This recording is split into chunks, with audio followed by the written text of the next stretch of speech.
नमस्कार, स्वागत आप सभी का। मैं हूं आपके साथ प्रतीक्षा। मेरे साथ मेरे सहयोगी वरुण कुमार जी मौजूद हैं। एक खबर आई कि दिल्ली में कुछ लोगों को बंधक जो बने थे उन्हें विदेशों से, या विदेशों इसलिए कह रही हूं क्योंकि अलग अलग देशों से उन्हें दिल्ली लाया गया। आपको ये खबर सुनने में सामान्य लग रही होगी, लेकिन दरअसल इसके पीछे इतनी लंबी और घिनौनी कहानी है कि जो सुनकर आपके रोंगटे खड़े हो जाएंगे। साइबर गुलामी के नाम पर दुनिया के अलग अलग देशों में भारत के युवा बेचे जा रहे हैं, और यह कहानी सबसे ज्यादा पंजाब के लड़कों के साथ होती हुई दिखाई पड़ी। उसके बाद उत्तर प्रदेश, उसके बाद राजस्थान, एक के बाद एक हर राज्य से संख्या पर्याप्त होती है उन युवाओं की जिन्हें कि विदेशों में बेच दिया जाता है। इसको लेकर संसद में भी एक बार सवाल उठ चुका है, जिस पर कि विदेश मंत्री एस जयशंकर ने जवाब भी दिया है। अब चूंकि ये बहुत छोटी छोटी कड़ियां थी जो मैंने आपको बताई, अब इस पूरी कड़ी को जोड़कर जो कहानी तैयार होती है, जो पिक्चर तैयार होती है, जो डराने वाली है, वो वरुण जी इस पर जानकारी भी देंगे और विस्तार भी देंगे। वरुण जी, ये जो दिल्ली वाली ये कहानी है कि 350 बंधकों को लाया गया, मैं चाहूंगी कि ये पूरा विस्तार आप दें और इसका जो कनेक्शन है ये कहां से जुड़ा हुआ है और कैसे भारतीय युवा इसका शिकार हो रहे हैं। जी प्रतीक्षा, सभी जो दर्शक इस वक्त हमारे इस वीडियो को देख रहे हैं उनके लिए एक बहुत ज़्यादा, मैं कहूँगा, हैरान करने वाली खबर है, बहुत परेशान करने वाली खबर है। ये आपको एक मैसेज आता है, एक फ़ोन आता है, एक ईमेल आता है, आपसे कहा जाता है कि आपको नौकरी मिल जाएगी, आपसे कहा जाता है कि आपको विदेश में नौकरी मिल जाएगी, आप परेशान ना हो, अच्छी नौकरी मिल जाएगी। गांव के लड़के, कस्बे के लड़के, गरीब लड़के, उनको जब ये मैसेज पहुंचता है कि ईमेल के माध्यम से, व्हाट्सएप के माध्यम से, इंस्टाग्राम के माध्यम से, सोशल मीडिया के माध्यम से, तब उन्हें लगता है शायद मेरे दिन बदलने वाले हैं, मैं भी विदेश जाऊंगा, मैं भी अच्छा कमाऊंगा, मैं भी अपने माँ बाप के सपने पूरे कर पाऊंगा, मेरा भी गाँव में एक घर होगा, पक्का घर होगा, मेरे पास भी शायद 4 पहिए सपने पूरे होंगे, एक गाड़ी होगी, और भी तमाम सपने। लेकिन जब वो अपने जो जमीन है, जो उनकी माँ के गहने बेचे जाते हैं, क्योंकि विदेश जाने के लिए जो पैसा चाहिए, जो फीस चाहिए, उसके नाम पर उनसे कुछ पैसा लिया जाता है एडवांस में। उनसे कभी कोई अपनी माँ और बहन के जेवर बेच रहा होता है, कोई बाप अपनी जमीन बेच रहा होता है, कोई कर्ज ले रहा होता है, और इन सारी चीजों के बाद क्या उन्हें वो नसीब होता है, वो सपना जिसके लिए वो विदेश गए? नहीं होता। प्रतीक्षा, यहाँ से उनको भेज दिया जाता है सीधा बर्मा के रास्ते कंबोडिया, उनको भेज दिया जाता है बर्मा के रास्ते यानी म्यांमार के रास्ते लाओस, उनको थाईलैंड भेज दिया जाता है, और भी तमाम ऐसे देश हैं जो दक्षिणी चाइना के, जिनको देश हम कहते हैं, वहाँ उनको भेज दिया जाता है। पहले दिन, दूसरे दिन उनको बताया जाता है कि आपको एक कॉल सेंटर में काम करना है, उनको बताया जाता है कि ये देखिए ऑफिस देखिए, लेकिन धीरे धीरे धीरे धीरे उनको ये पता चलने लगता है कि हम जो काम कर रहे हैं ये काम कानूनी नहीं है।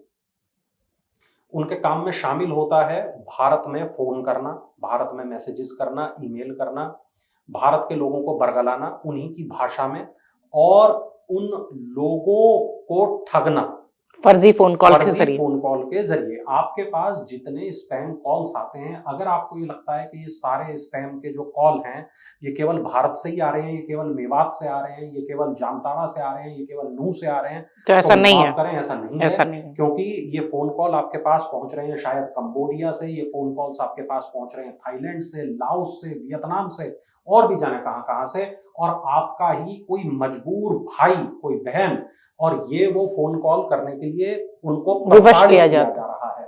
उनके पासपोर्ट छीन लिए जाते हैं, उनके पास खाने को नहीं होता, उनको कई कई दिन नहाने नहीं देते, उनसे गुलामी कराई जाती है। जब तक वो अपना एक टारगेट पूरा न कर दें तब तक उनको जानवरों से भी बदतर नहीं उन्हें दिया जाता, उनके साथ बहुत खराब सुलूक किया जाता है। तो ऐसा उनके साथ लगातार हो रहा है। जो जानकारी हमारे पास में है, जिस खबर से प्रतीक्षा ने इस पूरे एपिसोड को आज शुरू किया, 350 ऐसे आईटी पेशेवर भारतीय युवा, इनको बंधन मुक्त कर दिल्ली लाया गया। विदेशों में नौकरी का झांसा देकर इन भारत के लड़कों को अलग अलग देशों में अंतर्राष्ट्रीय स्तर पर साइबर ठगी कराई जा रही थी। साइबर ठगों ने इनके पासपोर्ट समेत तमाम दस्तावेज अपने जो आपने कब्जे में बताया। ले लिए थे और इनको म्यांमार से दिल्ली लाया गया। साइबर टीम एक दिल्ली की वहां पहुंची और ये जितने लोग हैं ये अधिकतर लोग चूंकि दिल्ली एनसीआर के रहने वाले थे और इन्होंने कोई ऐसी पढ़ाई की थी जो आईटी से संबंधित थी। विदेश मंत्रालय के सहयोग से सुरक्षा एजेंसियों ने इनकी वतन वापसी कराई। ये अलग अलग रखा गया यहाँ पर युवकों को और युवतियों को और जहां पूछताछ पूरी होगी पूछताछ के बाद इनको घर भेज दिया जाएगा। 11 राज्य के ये लोग हैं जिनको अलग अलग टुकड़ों में बुलाया गया और इसके बाद इनको अलग अलग जो गलत काम है गैरकानूनी काम है उसमें फंसा दिया गया।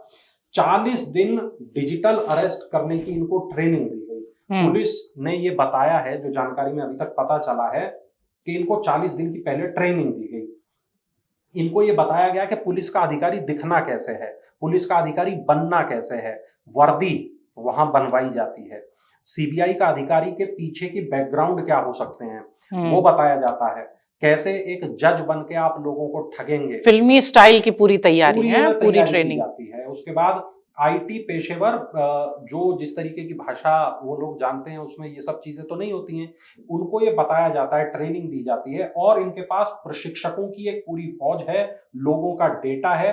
ठगी की रकम अपराधी सीधे अपने खाते में नहीं मंगाते थे, ये पहले उन खातों में जमा कराया जाता है जो भारत में ही किराए पर खाते बैंक अकाउंट लिए हुए होते हैं, उनको म्यूल अकाउंट कहते हैं। होता यह है कि जो गरीब लोग हैं, जो मजदूर लोग हैं, ईंट भट्टे पे काम करने वाले लोग हैं, दैनिक मजदूरी करने वाले लोग हैं, ठेला लगाने वाले लोग हैं, फड़ लगाने वाले लोग हैं, चाय की दुकान चलाने वाले लोग हैं, इनसे कहा जाता है कि आप अपना जो बैंक खाता है हमें किराए पे दे दो, आप मेरे से 10,000 रुपए महीना लेते रहो, ले लो, मेरे कुछ लाख रुपए आपके अकाउंट में आएंगे और ये पैसे आप मुझे दे देंगे, बदले में मैं आपको इतना पैसा दूंगा या इतना कमीशन दूंगा। म्यूल अकाउंट्स कहते हैं। अकाउंट्स हैं, इनको इनके जरिए ये जो पूरा का पूरा धंधा है वो चल रहा है।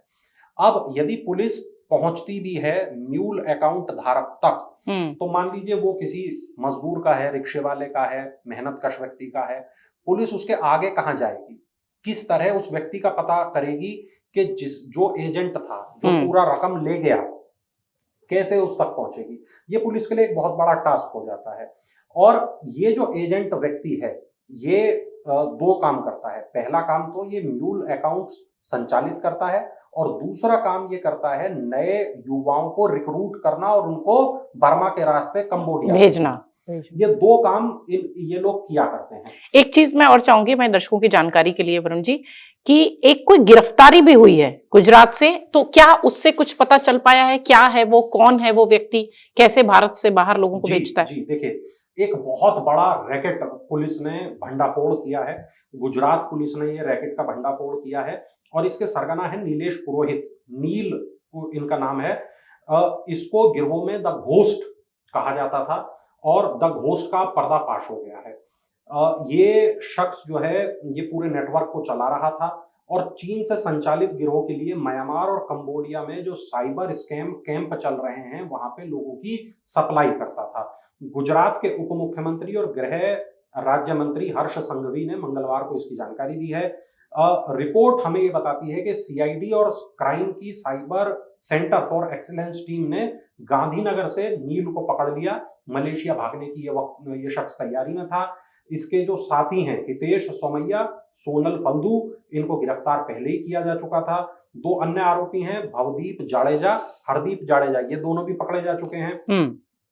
रिपोर्ट में बहुत साफ साफ लिखा है कि लोगों को कहा जाता था कि भाई बस तुम्हें डेटा एंट्री करनी है, तुम्हें सोशल मीडिया का काम करना है और लोगों को पहुंचा दिया जाता था धोखा देकर गुलामी के कैंप में। Social media, Telegram, Instagram, Facebook के जरिए उनसे संपर्क किया जाता था। फिर उनका जब मिलते थे आ जाते थे उनके पास तो उनका पासपोर्ट छीन लेते थे, उनको बंधक बना लेते थे, म्यांमार पहुंचाते थे, जबरन साइबर अपराध कराते थे, फिशिंग, क्रिप्टो स्कैम, पूंजी स्कीम, डेटिंग ऐप फ्रॉड भी कराए जाते थे। बहुत सारी ऐसी देखिए भारत के अंदर वेबसाइटें चलती हैं जो डेटिंग पार्टनर ढूंढने में मदद करती हैं। ऐसी बहुत सारी वेबसाइटें चलती हैं जो अन्य शादी ब्याह से जुड़े पार्टनर ढूंढने में मदद करती हैं। लेकिन ऐसे प्लेटफॉर्म्स पर भी ये लोग मौजूद हैं और लोगों को ठगने का काम कर रहे हैं। जो लोग इंकार करते हैं उनको शारीरिक और मानसिक रूप से उनको प्रताड़ित किया जाता है। 126 से ज्यादा एजेंट थे जिनको ये नील नाम का शख्स संभालता था। पाकिस्तान के 30 से ज्यादा एजेंट थे जिनके साथ सीधा संपर्क था। 100 से ज्यादा चाइनीज एजेंट थे, विदेशी कंपनियों से उसकी साठगांठ थी।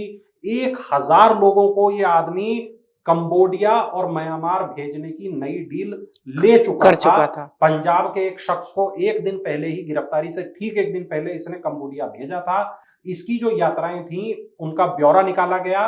वो थी दुबई में, लाओस में, थाईलैंड में, म्यांमार में, ईरान में। यानी इन जगह भारतीय युवा जो है वो, जो मैंने शुरुआत में भी कहा कि बेचे गए, दरअसल तो इसे बेचे गए ही कहेंगे, इनको काम के लिए ले जाकर वहां बेचे गए। और 500 से ज्यादा लोगों को ये कंबोडिया भेज चुका है। भारत के अलावा श्रीलंका के, फिलीपींस के, पाकिस्तान के, बांग्लादेश के, नेपाल के, नाइजीरिया के, मिस्र, कैमरून, बेनिन, ट्यूनीशिया के जो नागरिक हैं इनको भी बेचा जा रहा है। हर व्यक्ति को बेचने पर, पहुंचाने पर 1.5 लाख से 3.5 लाख रुपए का कमीशन इन एजेंटों को मिलता है। 30% से 40% की जो रकम है वो अपने सब एजेंट को दे देता है। और ये पैसे की ट्रेल को छुपाने के लिए म्यूल बैंक अकाउंट और 5 से ज्यादा क्रिप्टो वॉलेट यूज किए जाते हैं। आप सोचिए कि एक मजदूर है, उसके बैंक अकाउंट से क्रिप्टो खरीदवाया जा रहा है। एक ईंट भट्टे पर काम करने वाला शख्स है जिसे पता भी नहीं है कि मेरे अकाउंट के साथ क्या हो रहा है। उसे पता भी नहीं है कि मेरे कौन कौन से वॉलेट मेरे नाम पर एक्टिव हैं। करना क्या है, आधार कार्ड लगेगा, पैन कार्ड लगेगा, बैंक अकाउंट लगेगा, फोटो लगेगा, आपका अकाउंट तैयार हो गया है। महीने की आपको एक मुश्त जो रकम है वो मिल जाएगी। तो आप पूछो ही मत सवाल कि हमारे अकाउंट के कहां जा रहे हैं। अच्छा वरुण जी, एक रिपोर्ट हमें ये भी बता रही है कि जो राज्यवार अगर हम स्थिति की बात करें तो यूपी से तकरीबन 3000 लोग, केरल से तकरीबन 2600 लोग, दिल्ली से लगभग 2140 लोग, गुजरात से 2000 लोग, हरियाणा से 2000 लोग और पंजाब से बड़ी संख्या में लोग दक्षिण पूर्व एशिया पहुंचाए जा चुके हैं। इसके अलावा कर्नाटक, तेलंगाना, राजस्थान, बहुत सारे लोगों के लापता होने की खबरें सामने आ रही हैं। पश्चिम बंगाल, आंध्र प्रदेश, मध्य प्रदेश, बिहार, यहाँ फिर भी थोड़े कम लोग हैं जो लापता हैं, लेकिन यहाँ के संख्या यहाँ पर भी दिखाई देती है। भारत साइबर अपराध समन्वय केंद्र I4C, यहाँ पर हमें यह पता चलता है कि जो साउथ चाइना के जो देश हैं वहां पर इस तरीके के जो रैकेट हैं इनको संचालित किया जाता है चाइनीज गैंग के द्वारा, चाइनीज गिरोहों के द्वारा। और ये जो चाइनीज गिरोह हैं ये मौजूद न केवल चाइना में है बल्कि ये पूरा का पूरा जो साउथ चाइना के नेटवर्क है उनका पूरा, यहाँ बहुत बड़ा नेटवर्क प्रतीक्षा उनका है। और मतलब समझिए कि भारत का कोई युवा वहां पहुंचा जिसने बात मानने से इनकार किया, मारपीट के बाद भी उसको सार्वजनिक रूप से जान से मार दिया गया ताकि बाकी जितने भी लोग देख रहे हैं वो देखें, डरें और वो उस काम को करें। ऐसा हो रहा है। तो ये एक बहुत बड़ी जो चीज है वो हमारे सामने आ रही है। वरुण जी, जैसा कि शुरुआत में भी मैंने कहा कि ये जो लोग पकड़े गए हैं इसमें तो कोई संदेह नहीं कि एक बहुत बड़ी सफलता है ये। कम से कम हम अपने युवाओं को दूसरे देशों में बेचने से तो बचा लेंगे। कुछ इसके आंकड़े भी हैं जो कि सरकार ने संसद में पेश किए थे, ये कहते हुए कि ये वो आंकड़े हैं जो कि युवा लापता हैं या विदेशों में गए हैं। क्या इसकी कहानी थी? जी देखिए, मोटा मोटी जो सरकार की तरफ से बताया गया संसद में, विदेश मंत्री हमारे एस जयशंकर, उन्होंने संसद में बताया तकरीबन 5000 लोग हैं भारत के कंबोडिया में जो फंसे हुए हैं। और दिसंबर में उन्होंने इस बात को बताया था, 2024 के दिसंबर में। मुझे याद है कि वो शीतकालीन सत्र संसद का चल रहा था जब इस बात को बताया गया और उनको वापस लाने की तैयारी चल रही थी। उन्होंने संसद में ये आंकड़े भी बताए थे कि काफी ऐसे लोग हैं जिनको वापस लाया जा चुका है और बाकी जो फंसे हुए लोग हैं उनको वापस लाने की प्रक्रिया चल रही है। रिपोर्ट हमारे पास जो है वो ये बताती हैं कि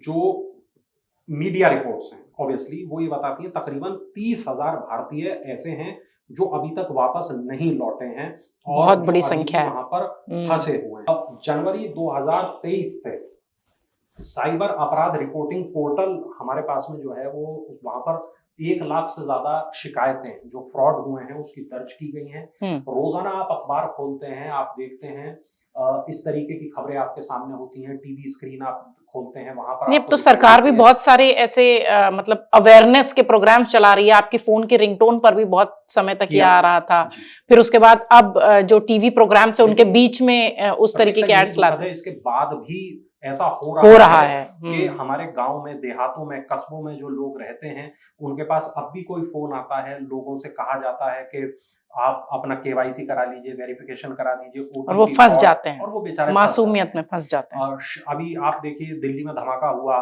उसके बाद लोगों को धमकियां दी जाने लगी कि आपका नाम इसमें आ जाएगा, अन्यथा आपको इतना पैसा हमें देना है। और हर दिन नए तरह का स्कैम शुरू हो जाता है ना। हम इस चेन को नहीं रोक पा रहे हैं। मतलब कोई हादसा होता है तो उस चेन के लोग एक्टिव हो जाते हैं। उसके लिए किस तरीके की अभी जरूरत है वरुण जी? मैं चाहूंगी कि थोड़ा वो भी। मुझे ऐसा लगता है कि ये चूंकि एक ऐसा जंजाल हो गया है जिससे निकलना हमारे लिए दिन प्रतिदिन कठिन होता जा रहा है। चूंकि आपके हाथ में फोन है और आप हर बार ये अंदाजा नहीं लगा सकते कौन सा फोन कॉल ठीक है और कौन सा फोन कॉल आपके लिए गलत है। तो इसका एक बहुत ही मैं आपको बताता हूँ, एक बहुत सिंपल फार्मूला। आपके पास कोई भी फोन आए, जब आपसे कोई OTP मांगने के लिए फोन कर रहा है, KYC अपडेट, OTP या कुछ भी कि हम बैंक से कॉल कर रहे हैं, हाँ, उसे गलती से भी आप OTP ना दें। अगर कोई कहे आपका बच्चा पकड़ लिया गया है, गलत गतिविधि में आपका बच्चा संलग्न था, अगर कोई आपसे ये कहता है कि आपकी बेटी पकड़ी गई, आपका बेटा पकड़ा गया, आपका भाई पकड़ा गया, आपके पिता पकड़े गए, सबसे पहले फोन कॉल उसी शख्स को करें कि ठीक है, मैं एक बार पता करता हूं, मैं आपको बताता हूं। सबसे पहले आप जिस व्यक्ति का नाम लिया गया है उसे फोन कॉल करें। ऐसे कई कॉल आए जिसमें कहा गया कि आपके बेटे की देखिए पिटाई हो रही है ना, और पीछे से रोने चिल्लाने की आवाजें आ रही हैं।